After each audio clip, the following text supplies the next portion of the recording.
Hi and welcome back. This week I am heading up to Birmingham. I'm going to the Belfry for our monthly meeting with a property entrepreneur. So that is just going through business, entrepreneurship, property investing, property development, things like that. So I'll be able to grab some content today, let you know what kind of things we cover in the sessions and the kind of value add things we go through.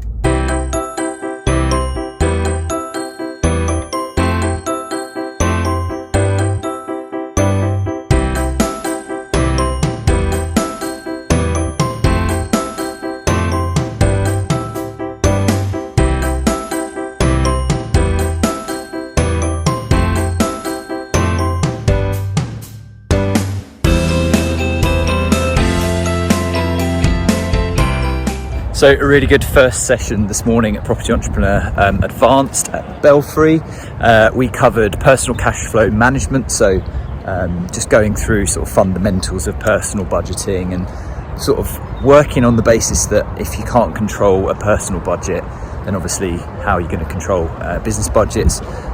Looking at those sort of sneaky subscriptions that just sneak in and you don't really realise you're paying them and stuff like that. So that was a really good thing to cover off. We also covered best ways to draw money out of the business in a tax efficient way, looking at different things like there's a director's loan ISA that you can do through a company called the Rebuilding Society, and Dan from Rebuilding Society is here. I'll put the details for those guys below. It's a really tax efficient way to lend money to your business, but it goes in through an intelligent finance ISA wrapper, so anything you get out is actually tax free, and you can compound that over time. You can reinvest the interest that you get each year, and also you can add to it as well from your own personal funds, and that can compound over time to be quite significant.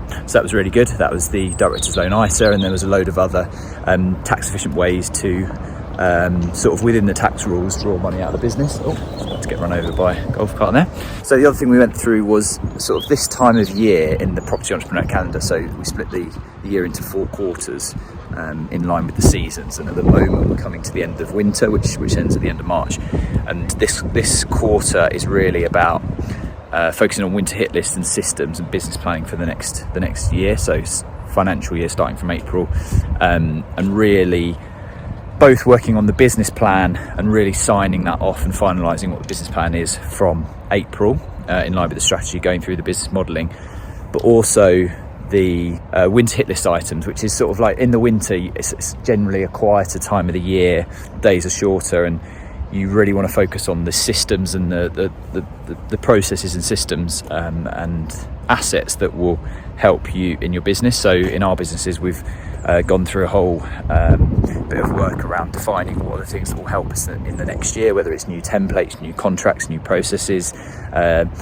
new roles within the team that we might need, those kind of things. And we're in the final sort of home straight of that period now, because it's sort of when you get to the end of March, you want to sort of close the book on it, and you don't want to be taking that stuff into the new financial year. You want to say, okay, we've really invested in the business, and we've taken the time to sort of take time out of the day-to-day running of the business to actually write these processes, to brainstorm how we're going to do things, and really they use the terminology on Property Entrepreneur of like landing the planes, because it's like you get, throw all these balls up in the air, you get all these planes up, which are sort of the projects that you've got on, and actually now's the time you just need to start landing them and landing the planes and closing the projects down, so that they're ready for the new year in April. So I'm going to head back in for session 2, and I'll let you know after.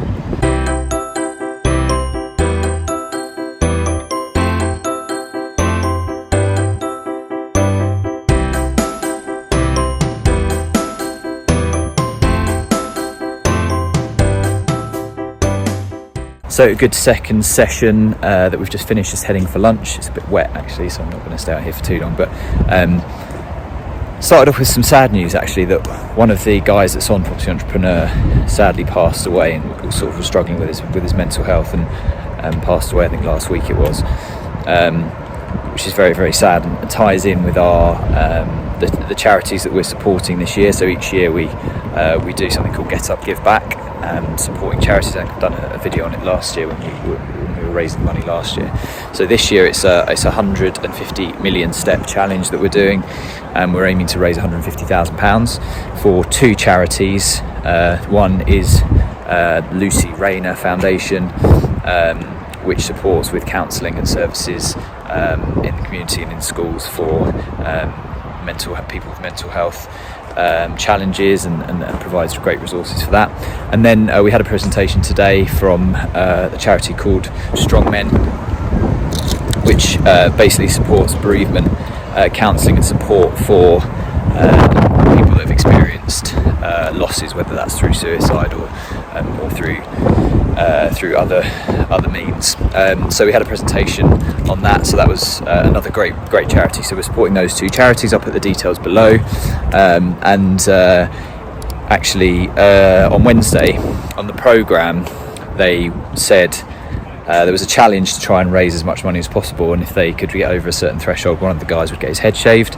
I think they raised £1,400, and actually they did end up shaving their head. I'll see if I can grab the picture and put it up. And then Adam, who's one of the hosts, said he would. I think someone asked him how much would it take to raise for him to do it, and he said 5k, and everyone sort of went, oh, that's doable. So we're waiting to find out if that's going to happen. If it does happen, I will of course video it, and it will be going in this video. So hopefully, and then Dan said if we raise 5k in the room, he will double it. So hopefully we'll have another 10k to put in the pot and get a bit closer to that 150k goal. But I'll put the link for the fundraising page in the description below, as well as links to those 2 charities. So yeah, very, very sad news about one of the guys that was on the Property Entrepreneur, but hopefully through this work that we're doing, through the charities that we're supporting and the money we're raising, we can help both people that are facing mental health issues themselves, but also the bereaved families as well, whether that's through suicide or through other means. So maybe some positives there, and it's definitely just hammers home even more how important it is to support people and talk to each other and support these charities. So and then moving on to the next session was all around financial fortress. So the financial fortress is basically everything you're doing, whether you're working, whether you've got businesses, whether whatever you do, you should be trying to build up. It's effectively your pension pot, but not something that you wait until you're 60, 70, 80 that you can actually utilise. It's actually your pension pot that's rock solid, ring fenced from everything else that you do, and just every month you contribute to it. It's low risk. You're not doing high stake investments in there. It's just very, very low risk. You have it set up on a standing order. Money goes from, whether it's your job, whether it's your businesses, whether it's your property, whatever it is, every month that money goes in on the 28th of the month, and then that money is then invested in a tax efficient way in sort of low risk, low return things, and that's sort of your lifeboat money, your rainy day money. You never touch it, and that's your financial fortress. So that was the next session that we went through. So that was a really, really good session. So heading for some lunch. Hopefully we'll find out if we've got to 5k, which will then be doubled to 10k, and whether Adam is going to lose his beloved hair today. We'll see.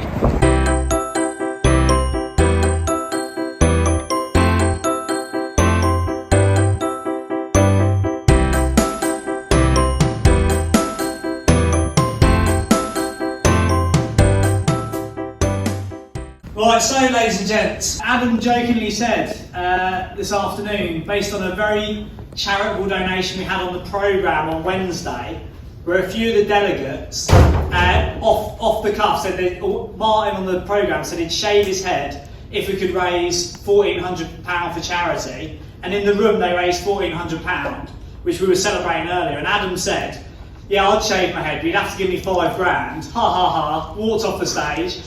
Needless to say, we've had a little whip round,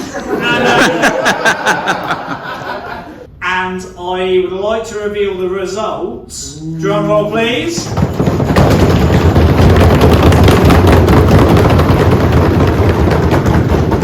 Oh, we nailed it, ladies and gentlemen!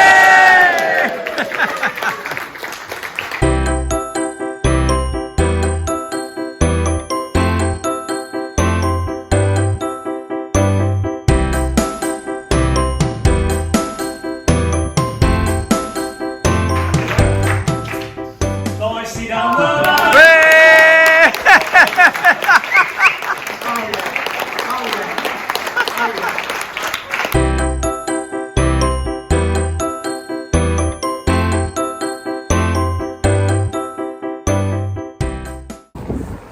a really good final session there after lunch, culminating in Mr Adam Goff getting his head shaved for £10,000, which is amazing. I'll put the video in because it was hilarious. But really good sport, like so good that he's actually followed through on it. Yeah, so he got his head shaved for £10,000 for Get Up Give Back charities, which is great. I'll put the links to charities in the video. But the final session was all about basically breaking the plans for the year down into quarterly, monthly, weekly and daily tasks. And it sounds so simple, but something that you don't really tend to do. You sort of say, I've got these big plans for the next year, like let's go and smash them. And then you get to the end of the year and you've like done some of them and you haven't done others, and other stuff's coming to the business and you've just sort of got distracted and things like that. This is a really good model to make sure everything's done, because you have these huge plans, just break them down into smaller chunks, and all you need to do is just tick each thing off each day.